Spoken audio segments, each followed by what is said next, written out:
계시록 11장은 계속 연이어서 우리가 하나님의 말씀을 듣는 내용인데, 구약 증인들의 모습을 보여주는 겁니다.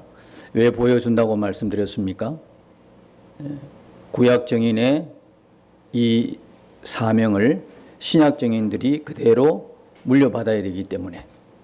그래서 지금 이 계시록을 듣는 초대교회, 그러니까 박해 중에 있는, 신앙 때문에 믿음 때문에 박해받고 있는 초대교인들이 이걸 이제 들으면서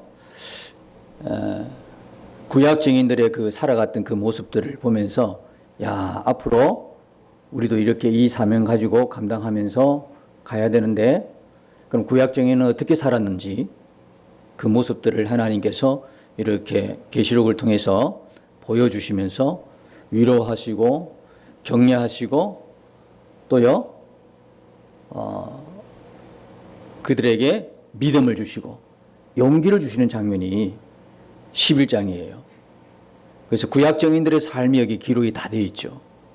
그들이 예수님을 기다리며 살았는데 그 예수님을 기다리면서 어떻게 승리의 길을 걸어갔는지, 그 다음에 예수님의 그 십자가로 인해서 그들이 어떻게 구원받았는지 본 적이 없어요. 본 적이 없어요. 그들이 본 것이라고는 그들이 따르던 예수님이 그냥 십자가에서 죽으시는 것만 봤어요. 십자가 못 박히고 죽으시고 이런 걸 봤단 말이에요. 그 십자가 때에 구약 증인들이 예수의 피로 깨끗하게 씻김받고, 그리고 부활하고, 그 영이 부활하고 승천하고 이런 일들을 보지를 못했다 이 말이에요. 그래서 하나님이 이 11장을 통해서 구약 증인들의 모습을 그대로 이렇게 신약 증인들에게 이제 보여주는 것이죠. 그걸 우리가 염두에 두고 11장을 보면 좋을 것 같습니다. 그래서 항상 구약 증인이 없으면 뭐도 없다? 신약 증인도 없는 거죠. 구약 성경이 없으면 신약 성경이 없는 거고, 구약의 복음이 없으면 신약의 복음이 없는 거죠. 구약과 신약은 하나다 이 말이야. 똑같다는 거죠. 그래서 구약 증인의 삶을 보여주면서 신약 증인의 삶도 똑같다는 거죠. 구약에 일어난 일들은 신약이 그대로 일어나는 거예요. 예? 구약은 신약을 통해서 그 약속이 그대로 이루어짐을 증거하는 거잖아요. 신약은 구약이 근거가 되는 거죠. 이 성취가 구약을 근거로 해서 이렇게 성취되었다는 것을 알 수 있는 거예요.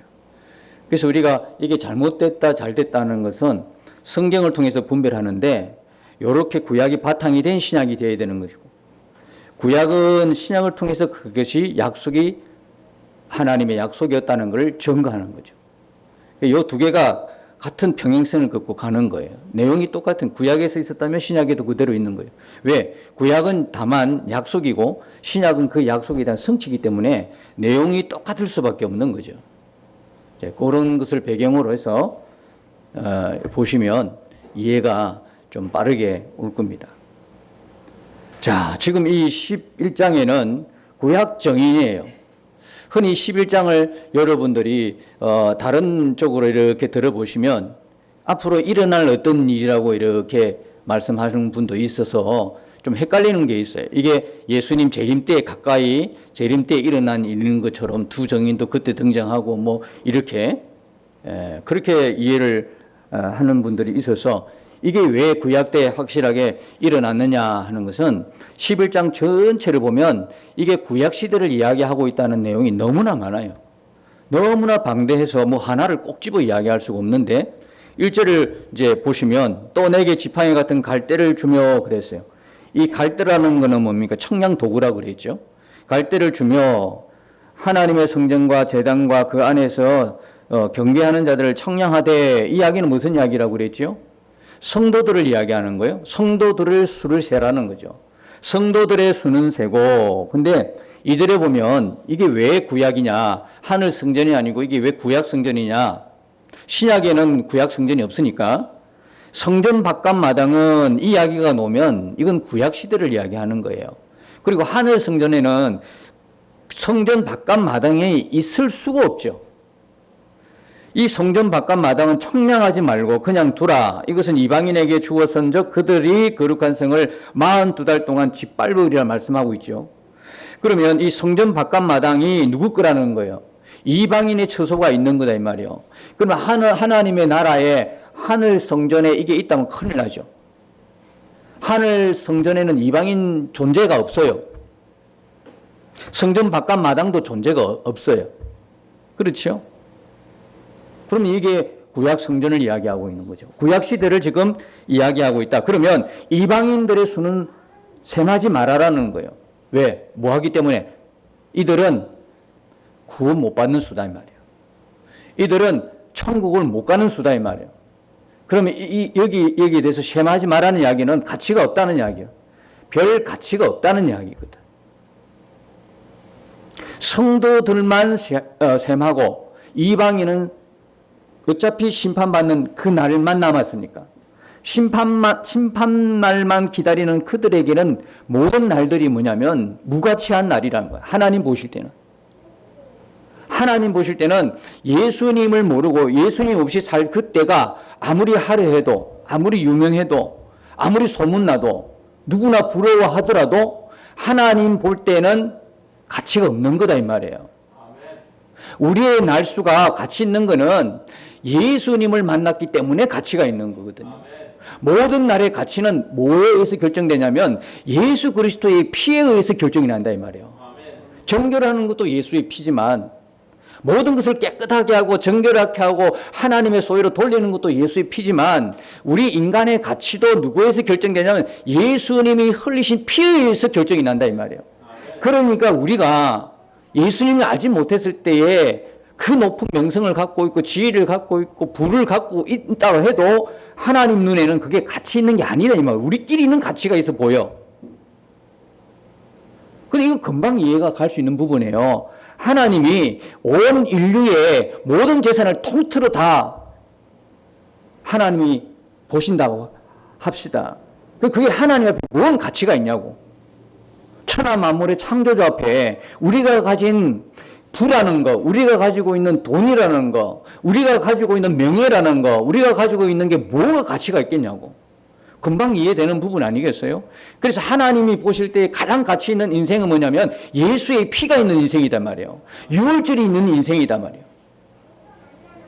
그래서 여러분들이 우리가 어떤 분은 모태에서부터 예수님 믿는 사람이 된 사람이 있지만 대개는 보면 중간에 믿는 사람도 있고 있는데 우리의 진정한 가치는 예수님 없었을 때 그거는 셈하지 않는다 이 말 하나님이. 언제부터요? 우리가 예수님을 만나고 예수님을 믿어 거듭난 그 이후부터 생명이 진정한 생명이 있는 그 이후부터의 우리의 인생의 날수가 셈이 되어진다는 거예요. 그러니까 진짜 생일은 언제냐면 우리가 거듭난 그 순간이다. 거듭난 그날이 우리의 진짜 생일이다 이 말. 육신의 생일도 이렇게 기념하고 같이 기뻐하는 거는 좋은데 진짜 가치 있는 거는 뭐냐면 우리가 예수의 생명으로 거듭난 그 순간이다 이 말이에요. 그때가 우리의 진짜 생일이다. 그때부터 셈이 들어가는 거예요. 자, 그러면 여러분 우리가 각자 그날이 있을 거 아닙니까? 성령으로 거듭난 예수의 생명으로 거듭난 그날이 있을 텐데 그날 이후로 어떻게 살아왔는지를 봐야 되는 거예요. 야, 우리가 진짜 가치 있는 인생이네.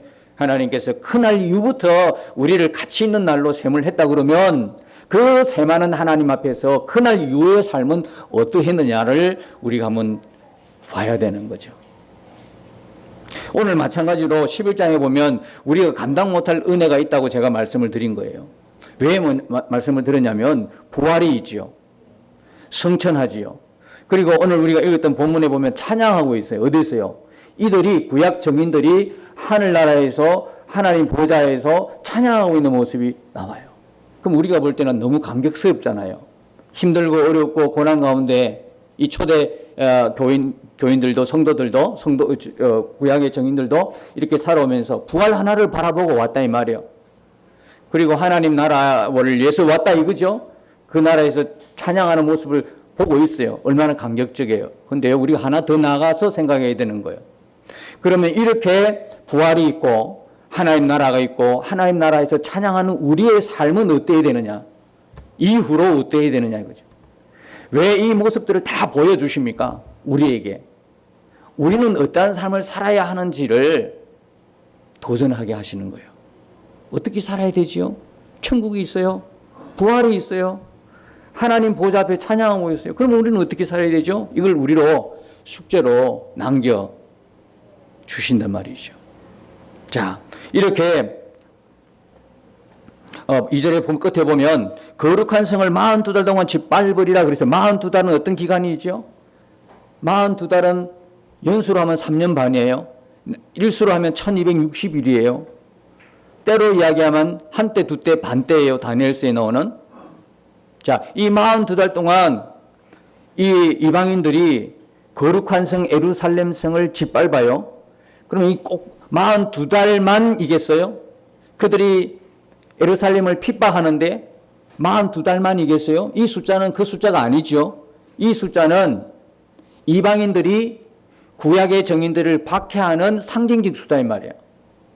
꼭 3년 반이 아니다 이거예요. 그 많은 세월 동안 박해해온 상징적인 수를 이야기하는 거다. 42달. 근데 그 밑에 3절에 보면 두 정인이 있는데 이 두 정인이 그 구약 기간 동안에 예언한 내용은 1260일이라고 그래요. 말씀드렸죠? 자, 악한 자들의 하나님이 보는 개념은 달로 보는 거예요. 42달. 근데 성도들의 그 날들은 뭐예요? 일로 보는 거예요. 1260일. 뭐라고 말씀드렸죠? 요거는 뭐와 같으냐면 이 악한 자들은 하나님이 한 달에 한 번 볼까 말까 하는 걸로 보지만 성도들은 매일매일 하나님이 그들을 지키신단 말이에요. 돌보시고 간섭하시고 함께 하신다요. 매일이 아니죠. 그죠? 매일이 아니고 매 순간이에요. 매 순간. 왜? 성령이 우리 안에 계시기 때문에 우리는 매 순간이에요. 매 순간. 그렇게 관여한단 말이에요. 여러분, 때로는 우리가 인생을 살아가면서 야, 도대체 하나님이 나를 아시는가? 이렇게 물어볼 만큼 어려운 위기가 있어요. 도대체 하나님 나에게 관심이 있는지. 그렇죠? 근데 여러분, 오늘 말씀으로 여러분들이 분명한 믿음의 확신을 가지시기 바랍니다. 1260일. 매일매일 하나님은 우리와 함께 하시는 거거든요. 매 순간 하나님이 함께 하신다. 다만, 하나님의 뜻이 있겠죠. 우리는 그 뜻을 다 모르니까 탄식하기도 하고, 때로는 원망하기도 하고, 불평하기도 하지만, 분명한 하나님의 말씀인 진리는 하나님은 우리와 항상 함께 하신다. 늘 함께 하신다. 성령이 우리 안에 우리와 함께 하신다. 이 말씀을 우리는 붙들어야 되는 거죠. 환경이나 어떤 문제를 붙들기보다는 말씀을, 진리를 붙드는 거예요. 여러분, 그래서 사람을 보면 시험 받습니다. 여러분들이 저를 보면요, 싹 시험 들어요. 왜? 제가 전가하는 말씀과 삶이 다를 수가 있기 때문에. 그것은 가까운 사람일수록 더 그렇죠. 저의 삶을 안 하면. 그러니까 우리가 살아가면서 서로 사람을 보면 사람은 서로 뭡니까? 이해해주고 덮어주는 관계지 사람은 믿을 만한 존재가 아니에요. 사람은 믿다가는 반드시 낭패를 당하죠. 반드시 시험 들죠. 그래서 우리가 붙들어야 되는 것은 이래나 저래나 하나님 나라 갈 때까지 하나님의 변함없는 진리의 말씀을 붙들어야 되는 거예요. 이 진리의 말씀을 붙들어야 되는 거예요. 다른 사람은 다 하나님이 없다 해도 하나님이 있는 거예요. 왜? 말씀에 기록되어 있으니까. 말씀에 기록되어 있으니까 나는 이 말씀을 믿고 간다는 거거든요. 이 말씀을 믿고 가겠다는 거예요. 그래서 여기 보면 두 정인이 권세를 받아가지고 굵은 베옷을 입고 1260을 예언하는데 도대체 이 굵은 베옷은 어떤 데 쓴다고 그랬죠? 회개의 말씀을 전가할 때 굵은 베옷을 입니다. 애통하고 애곡하는 표현을 쓰는 거죠.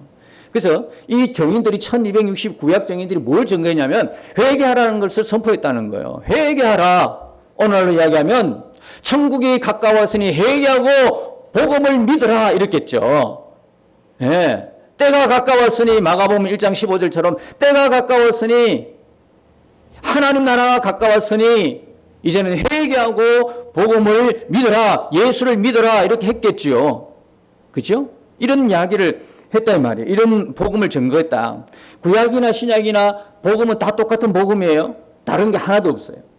예수 믿으라는 거예요. 다만 구약은 약속이고 신약은 성취죠. 성취된 복음이고 구약은 약속으로 주어진 복음이요. 그렇지만 두 개 다 똑같다 이 말이에요. 예수 그리스도를 믿는 것은 다 똑같다 이 말이에요. 자, 그래서 이 두 정인이 누구냐 나오는데 곧 4절에 보면 그 뒤에 보면 이 땅의 주 앞에 서 있는 두 감람나무와 두 촛대니 그랬어요. 스가랴에서는 이걸 뭡니까? 제사장 누구라고요? 여호수아, 총독, 스룹바벨. 그렇지만 그들만 이야기하는 거 아니에요? 둘이라는 숫자는 정의의 기본적인 수를 이야기하는 거고 여기도 상징적인 수로서 뭡니까? 구약 전체 정의를 이야기한다는 거거든요. 그 밑에 보면 6절 이하에 보면 여기 등장하는 사람이 누굽니까? 모세가 등장합니다. 그 다음에 또 누가 등장합니까? 엘리야가 등장합니다. 모세의 사역과 엘리야 사역이 등장하는데 여러분 구약을 표현할 때 성경에 보면 이런 표현이 있습니다. 율법과 선지자의 글과 시편의 글을 이렇게 표현합니다. 구약을 구약 시대라는 걸 이렇게 표현하는 구약적인 표현이 뭐냐면 율법과 선지자와 그 다음 뭡니까? 시편의 글에서 이렇게 표현합니다. 이게 구약이라는 이야기입니다. 그래서 여기서도 봐도 6절에 봐서도 지금 구약 정인이 다 등장하지만 이 시대는 어느 시대? 구약 시대라는 것을 이야기해 주고 있는 것입니다. 자, 그래서 이들이 정언을 하는데 그 정언이라는 것은 바로 약속으로 받은 복음인 것입니다. 이 복음을 계속 이들이 정언했다는 이야기입니다. 그러면서 7절에 보면 그들이 그 정언을 마칠 때에 그러면 이 정언이라는 것은 장차 그리스도가 오셔서 죽음을 통하여 구원과 심판을 이루실 건 복음을 정했다 이 말입니다. 정언이라는 건 그 내용이에요. 정언의 내용은 그 내용인데 그러면 그들이 그 정언을 마칠 때에 그럼 이 마칠 때는 언제입니까? 그들이 장차 오실 그리스도를 정언했다 그러면 정언을 마칠 때는 언제입니까? 그분이 오시는 때이지 않습니까? 그분이 십자가에 죽으시는 그 시점이지 않습니까? 그러니까 구약 정인의 정언의 요기간이 있어요. 그때가 언제냐면 예수님이 오셔서 십자가에 죽으시는 그 시점이다. 거기서 정언이 딱 끝나는 거다. 신약 정인은 우리는요, 언제요? 예수님의 재림이죠. 유효기간이 예수님의 재림까지. 그러니까 예수님이 재림 직전에 이 복음은 유효한 거예요.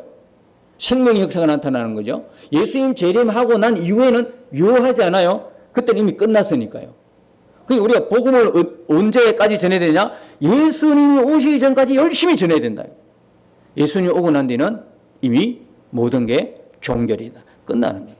구약 정의도 마찬가지로 예수의 십자가의 그 십자가 때까지가 유효기간이요. 그러니까 그들이 그 정언을 마칠 때에 히브리서 9장 26절에 보면 그분이 죄를 없이 하시려고 세상 끝에 나타났었느니라 그래요. 죄를 어떻게 없이시는데요? 자기를 십자가의 죽음으로 내시는 거예요. 제물로 드리는 거예요.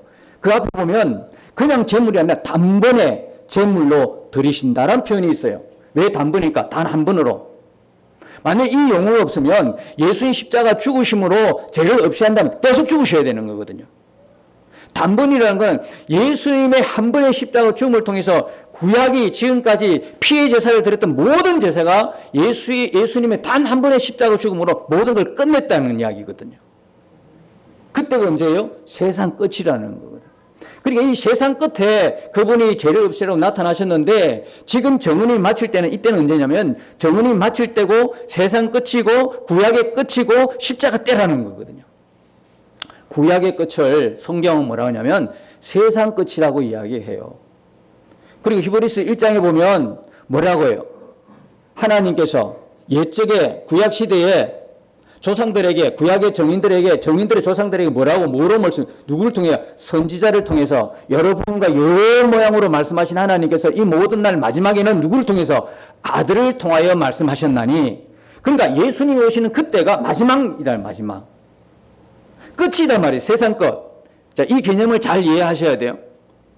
예? 말세라고 하는 게 앞으로 다가온 말세 그게 아니에요. 말세는 이미 시작된 거예요. 그죠? 말세는 시작이 예수님이 오시부터 말세는 시작이 된 거예요. 이 말세의 끝이라는 거예요. 말세 지말. 우리는 말세를 살아가고 있는데 예수님 오시고 십자가 이후로 우리가 말세를 살아가고 예수님 재림까지 말세 이 기간이 말세다니까 이미 세상 끝이라고 이야기했잖아요. 예수님 오시는 그것이 세상 끝이다. 그리고 마지막 날이다. 십자가 때 구약의 끝. 요때가 세상 끝이다 이 말이야. 그런데 지금 세상 끝에 사는 우리는 지금 어디를 살고 있냐? 말세를 살아가고 있어 지금. 근데 예수님 재림 직전은 뭐냐? 말세, 지말. 말세 중에 끝이다 이 말이에요. 예수님 재림 직전은. 그게 지금 흔히 우리가 뭐라고 이야기합니까? 우리는 말세 지말에 살고 있다라고 표현하잖아요. 말세를 2000년 전부터 쭉 살아왔는데 예수님 재림 직전이니까 말세 지말, 말세 중에 말세, 말세의 끝이다는 거예요. 예수님 바로 재림 직전에 우리가 있다라고 표현하는 것이죠. 자, 그래서 이 정언을 마칠 때에 무저갱으로부터 올라오는 짐승이 그들과 더불어, 이 짐승은 9장에도 나온다 그랬죠. 9장에는 뭘 해하기 위해서? 불신자들, 마귀를 따르는 불신자들을 배도해가지고 따라가면 자기를 추종하면, 그죠? 뭘 상을 주든지 좋은 일을 줘야 되는데 마귀는요 자기를 추종하는 이 세력들을 죽여버려요. 사망시켜요. 뭐와 같은 겁니까? 똑같은 상황이 벌어져 신약시대도 지금도 마귀를 추종하고 마귀를 따르는 자의 끝은 뭡니까? 사망이거든. 영원한 사망이다. 그래서 불신자들을 죽였던 이 마귀가 항충을 통해서 무저갱에서 항충을 올려보내가지고 죽였던 이들이 11장에서는 누구를요? 구약의 정인들을 죽이는 겁니다. 정언을 딱 마칠 때 구약의 정인들을, 예수님 말씀하셨지요? 뭐라고 말씀하셨어요? 내가 십자가 죽음을 통해서 구원을 이루고 심판을 이룰 것을 말씀하시고 정언을 마칠 때 예수님 십자가 죽으신 거예요. 그럼 구약의 정인들은요, 똑같은 복음을 예수님이 정했던 그 복음을 그대로 증거하는 거예요. 장차 그리스도가 오셔서 십자가의 죽음을 통해서 구원하시고 심판하실 것이다. 그 정언을 마칠 때 구약 정인도 죽는 거예요. 어디서 죽습니까? 주께서 죽은 그 자리에서 죽는 겁니다. 그 이야기가 바로 7절 내용인데, 이 올라오는 짐승이 그들과 더불어 전쟁을 일으켜 그들을 이기고 그들을 죽일 터인즉, 자, 이들의 지금 마귀는요 여기서 이겼다 그러니까 얼마나 좋겠어요. 이겼으니까요. 와, 이겼다니까. 그 이긴 결과는 뭡니까? 그들이 예수님을 따르는 구약정인들 십자가에 못 박는 거예요. 못 박는 거예요. 못 박는 것이 이겼다고 착각하는 거예요. 못 박는 순간에 어떻게 됐습니까? 예수님과 구약정인들을 못 박는 순간에 그들은 예수의 피로 구원받고 부활이 일어나고 승천되고 이런 일이 있는 반면에 한쪽에서는 뭡니까? 심판이 일어난 거예요. 그러니까 그들이 대단히 착각을 했죠. 이제 예수를 죽이고 구약정인을 십자가에 못 박으면 완전 승리인 줄 알았는데 그것은 바로 그들의 멸망이었다는 거거든요. 이게 하나님의 묘수입니다. 기가 막힌 하나님의 구원의 묘수라는 거예요. 자, 죽일 터인즉 8절에 보면 그들의 시체가 큰 성길에 있으리니 그 성은 영적으로 하면 소돔이라고도 하고 애굽이라고도 하니 곧 그들의 주께서 십자가에 못 박히신 곳이라 그랬어요. 그러면 이 표현은 뭐냐? 그들의 주께서 십자가에 못 박히신 곳이다. 그러면 이거는 달리 신약적 표현으로 이야기하면 그리스도와 함께 죽었다는 겁니다. 그래서 이렇게 그들이 구약 정인들을 죽였다 이 이야기를 갖다가 뭡니까? 갈라디아서 5장 24절에 뭡니까? 그들의 육체와 함께 정욕과 탐심을 못 박았느니라. 로마서 6장 6절에는 뭐를 못 박았다? 옛사람을 못 박았다. 옛사람을 못 박으니까 죄의 몸이 다시는 죄의 종로로 하지 않도록 만들었다고 표현하고 있어요. 그러니까 여기에 이 표현, 계시록에 그들이 전쟁을 이겨서 구약 정인을 못 박고 예수를 못 박았다. 그리고 그들이 죽은 곳은 바로 그들의 주께서 십자가에 못 박힌 곳이다. 이 표현을 신약에서 어떻게 얘기하냐면 예수와 함께 죽었다. 성도들이 그리스도와 함께 죽었다. 그죠? 그리스도와 함께 죽었는데 뭐가 죽었다는 거야? 그 육체와 함께. 그 육체란 것은 몸이 죽었다는 이야기가 아니고요. 육체의 소욕, 육체가 이끌리는 것대로 가려고 하는 욕망, 정욕과 탐심을 십자가에 못 박고 옛사람이 못 박혔다라고 표현하고 있는 거죠. 그래서 갈라디아서 2장 20절에는 내가 그리스도와 함께 십자가에 못 박혔나니 그렇게 표현하죠. 누가요? 사도 바울이요. 그런즉 이제는 내가 산 것이 아니요 오직 내 안에 누가 산 거다? 그리스도께서 사신 것이라. 주인이 바뀌어버렸어. 죽어버렸으니까. 완전히 죽어버렸으니까. 이 표현 아시겠죠? 이 표현을 계시록에서는 이렇게 표현한 거다 말이죠. 이렇게 표현한 거예요. 자, 그래서 9절에 보면 백성들과 족속과 방언과 나라 중에서 사람들이 그 시체를 사흘 반 동안 보며 무덤에 장사하지 못하게 하리로다. 아니, 사람이 죽었으면 정식적인 장례 절차를 통해서 장례식을 치러야 되잖아요. 그래서 사흘 반 동안에 장례 절차가 없어요. 그냥 뭡니까? 장사하지도 못하게 막아요. 방치시켜버리죠. 이거는 구약 정인들은 3일 반이지만 예수님은요 3일이요 3일. 예수님의 시체도 3일 동안 이들이 이렇게 농락했단 말이에요. 왜? 예수님은 안식일 전날 돌아가셨잖아요. 안식일 날 장례를 문지르잖아. 그러니까 바로 동굴 속으로 넣고 경비병 딱 지키면서 천사가 나타날 때까지 그렇게 예수님의 시체를 농락했다. 예수님이 그렇다 그러면 정인들은 볼 것 없죠. 구약 정인들도 3일 반 동안, 여기서 3일 반 동안을 잘 기억하십시오. 3일 반 동안 무덤에 장사하지 못하도록 했어요. 이게 얼마나 치욕적인가 아십니까? 네, 우리도 그렇잖아요. 살아있을 때보다도 죽은 시체를 더 이렇게 아주 소중하게 여기는 그런 게 있죠. 문화적인 습관이 있죠. 그러니까 살아있을 때보다 죽은 사람 시체를 함부로 대하면 난리 납니다. 큰일 나요, 큰일 나. 그죠? 그 시체를 수습을 잘해서 장례를 잘 치러줘야 되는 거예요. 그러니까 무슨 사고가 났을 때 시체를 못 찾았다? 찾을 때까지 찾는 거예요. 무슨 국가적인 어떤 문제가 생겼다? 찾을 때까지 찾는 거예요. 그 배 사건은 몇 년 전의 일입니까? 아직도 계속하는 거예요.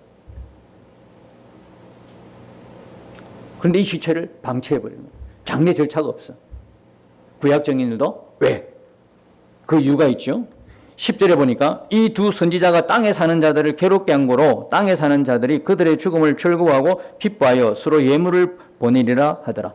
야, 너무 기뻐하는 거예요. 너무 즐거워하는 거예요. 아니, 너무 즐거웠고 너무 기쁘지만 예물까지는 보낼 만큼 그럴 정도예요. 그런데 이들은 서로 예물을 주고받으면서 너무 기쁘니까 너무 즐거우니까 난리 난 거죠. 왜? 이들의 죽음이 그들의 기쁜 거야. 이들이 무슨 복음을 전했는데 어떤 복음? 회개 복음을 전했단 말이에요. 회개하고 예수 믿으라는 거예요. 근데 어떤 사람에게는 그 회개라는 소리가 지난번에 말씀드린 것처럼 회개가 달콤한 거야. 회개는 영혼을 살리니까. 그죠?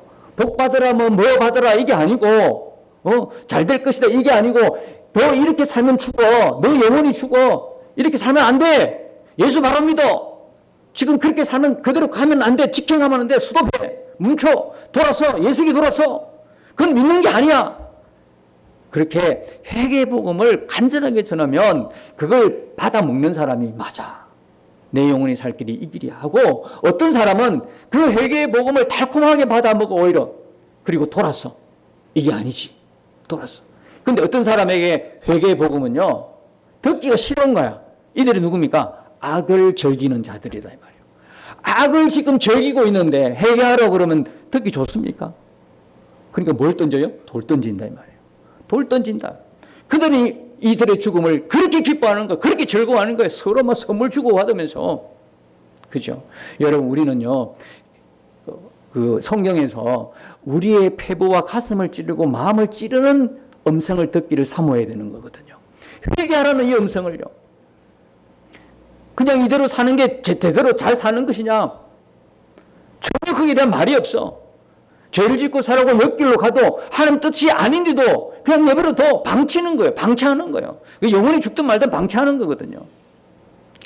진짜 여러분들 우리 영혼을 살리는 그 메시지는 뭐냐면 내가 곁길로 갔을 때에 바로 회개하라고 하는 그 음성인 줄 믿습니다. 그 음성을 들어야 우리가 살아난다 이 말이에요. 자, 그렇게 하고 11절에 보면 3일 반 후에 또 3일 반 놓았습니다. 하나님께로부터 생기가 그들 속에 들어가매 그들이 발로 일었으니 구경하는 자들이 크게 두려워하더라 그랬어요. 야, 드디어 하나님으로부터 생기가 그들 속에 들어가서 그들이 발로 일어섰어요. 부활했다 이 말입니다. 영의 부활이 일어난 거예요. 영의 부활이. 이것은 에스겔 37장에 보면 30장 10절에 보면 에스겔이 벌써 이 십자가 때 어떤 일이 일어날 것인가를 벌써 예언한 내용이 똑같은 내용이 있어요. 이게.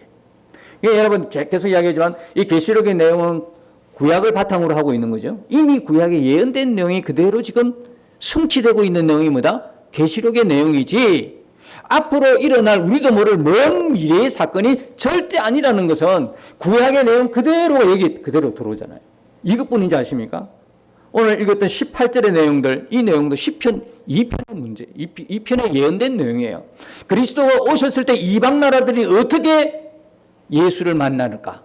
예수를 어떻게 대할까? 이것이 18절에 시편 2편 그대로 예언된 내용 그대로를 그대로 실어놨는 거죠. 자, 그래서 계시록의 모든 내용들은 어디를 근거로 하고 있다? 구약의 예언을 근거로 하고 있다. 계시록은 성취다. 자, 그래서 3일 반 후에 이들을 부활시킵니다.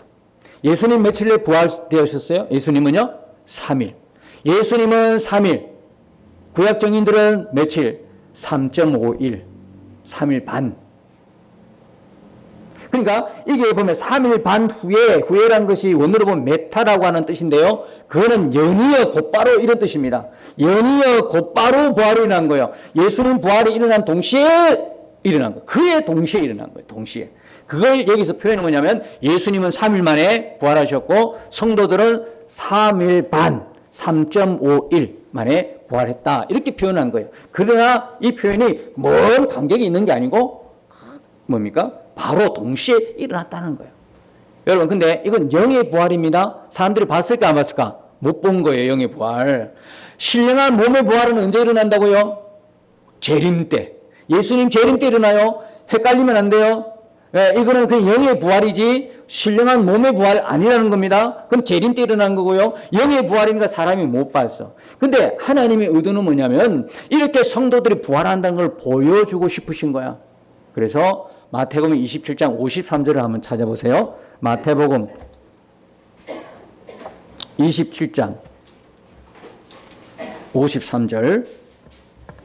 자, 51절부터 보면 마태복음 27장 51절부터 보면 이에 성소회장이 위로부터 아래까지 찢어져 둘이 되고 예수님이 어떻게 해요? 소리 지르시고 영혼이 떠나실 때 어떤 일이 일어났느냐? 51절 이후에 이에 성소회장이 위로부터 아래까지 찢어져 둘이 되고 드디어 이 땅에 성전이 가고 구약 성전이 가고 이제 하늘 성전이 열리기 시작합니다. 성소회장이 위로부터 아래까지 찢어져 둘이 되고 땅이 진동하며 바위가 터지고 무덤들이 열리며 자던 성도의 몸이 많이 일어나되 예수의 부활 후에 여기도 후에 나오죠.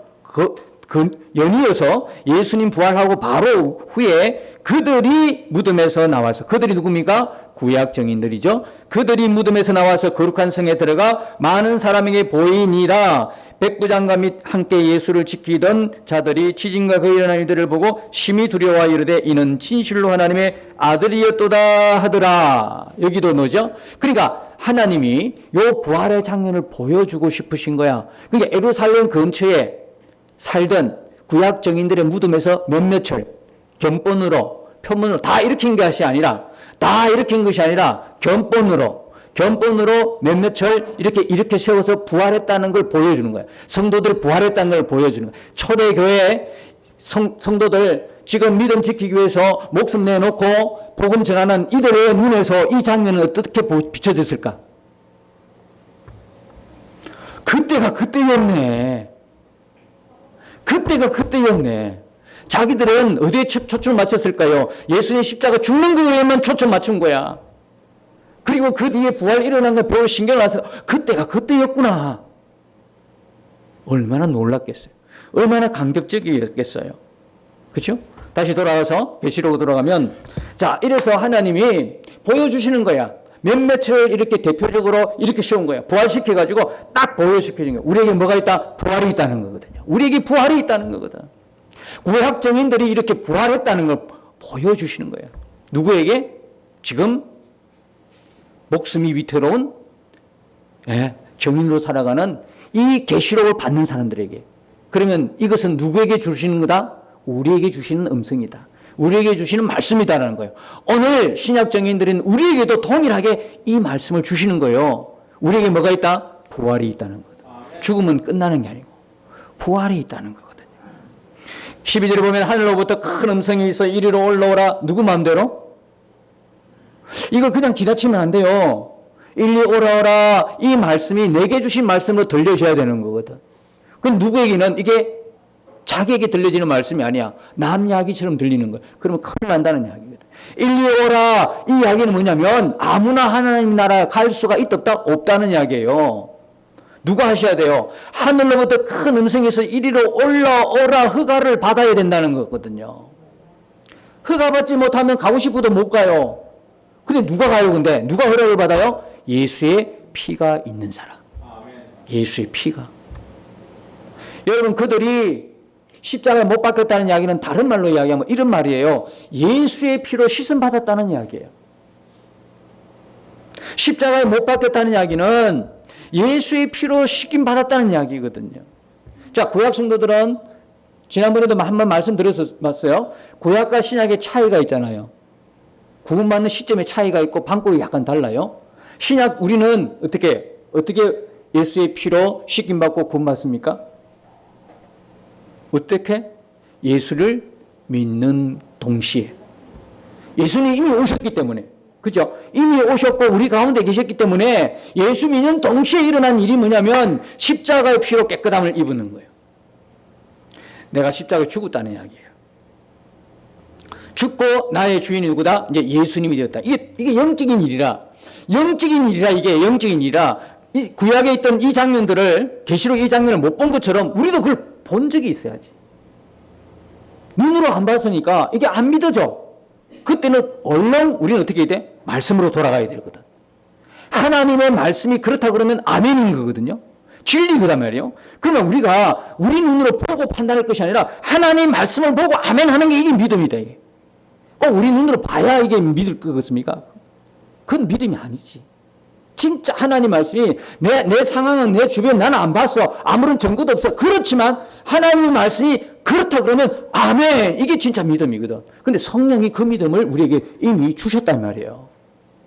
근데 이 믿음은 내가 믿어야지 해서 믿는 게 아니고 이미 그런 믿음이 내게 들어온 걸 어떻게 해? 그 믿음은 누가 뺏어가겠어? 믿어지는데. 그러니까 우리 눈으로 우리가 예수 믿자마자 일어난 이 영적인 사건을 우리 눈으로 안 봤다고 해서 나 못 믿겠어. 이런 어리석은 일이지. 성경이 다 기록하고 있는 걸.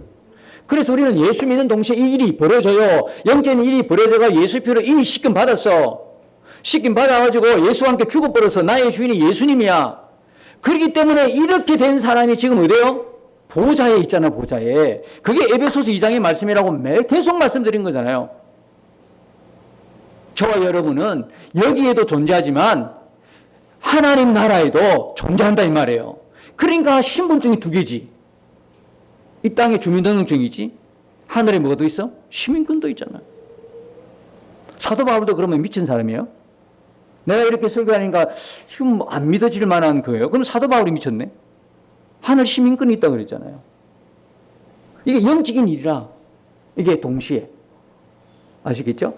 그런데 구약 성도는 아직 예수님이 안 왔어. 기다려야 돼. 예수님 올 때가 기다려야 돼. 그런 게 약속이지.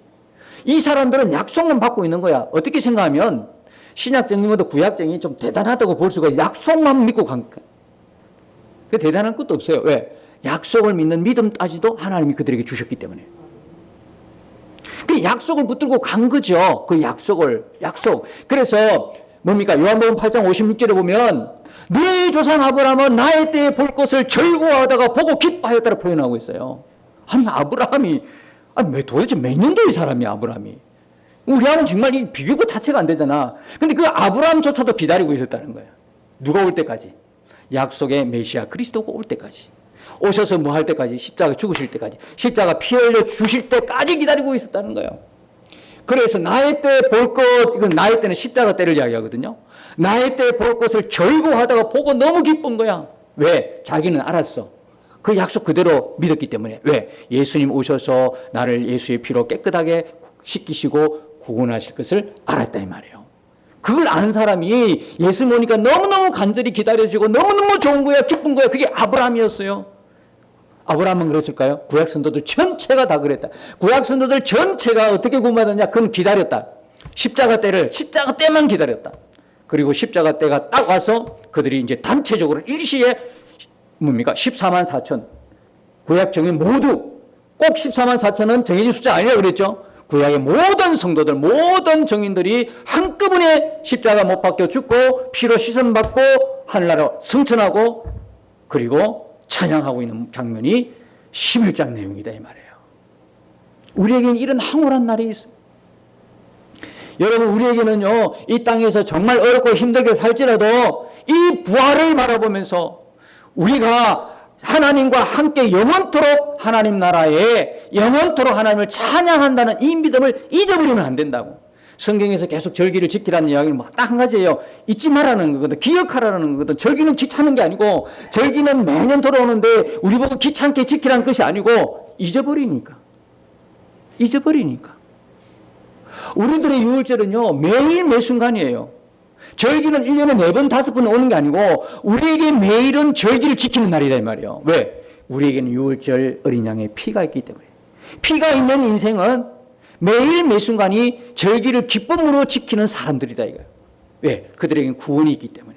자, 이렇게 하나님 백성들에게는 놀라운 일들이 벌어지는 반면에 마귀를 따르는 불신자 어떤 일이 났을까요?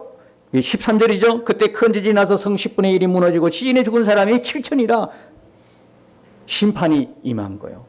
그리고 19절에 보니까 뭡니까? 여기도 하나님 성전에 번개와 음성들과 우레와 지진과 큰 우박이 준비되어 있는 거야. 이건 멸망의 도구들이에요. 심판의 도구들이야. 이 도구들은 성도에게 임하지 않아요. 그러면서 여기 7천을 이야기하고 있어요. 7천이 뭘까요? 열왕기상 19장에 보면 19장 18절에 보면 남아있는 사람이 있어. 많이 죽어왔는데 숨겨있는데도 남아있는 사람을 하나님이 7천을 둬서 7천이 꼭 7천일까요? 그 숫자도 아니에요. 상징적인 수죠. 남아있는 수. 근데 이 남아있는 수 그대로 7천을 여기 기록하고 있잖아. 무슨 이야기입니까? 하나님은 원수를 그대로 갚아주시는 거예요. 하나님은 원수를 그대로 갚아주셔. 우리의 원수를 하나님 내버려 두지 않아요. 7천이죠? 7천 그대로 갚아주세요. 그대로. 무슨 이야기입니까? 하나님은 원수를 반드시 갚아주신다는 의미예요. 남은 자들이 두려워하여 영광을 하늘의 하나님께 돌리더라. 이 남은 자들은 누굴까요? 남은 자들 누굴까요? 예, 이 일어난 일들을 바라보고 우리도 나중에 그 일들이 벌어질 거라고 이야기하는 신약의 정인들이에요. 신약의 사람들이에요. 이 사람들이. 여러분, 우리가 기적을 보고도 믿지 않아요. 예수님 시대 때 기적을 많이 보고 예수님 따르던 사람이죠. 나중에 어떻게 됐습니까? 다 갔어. 남아있는 사람 제자하고 몇몇 외에는 다 갔어. 여러분, 기적을 베풀어 준다고 믿을 것 같아요?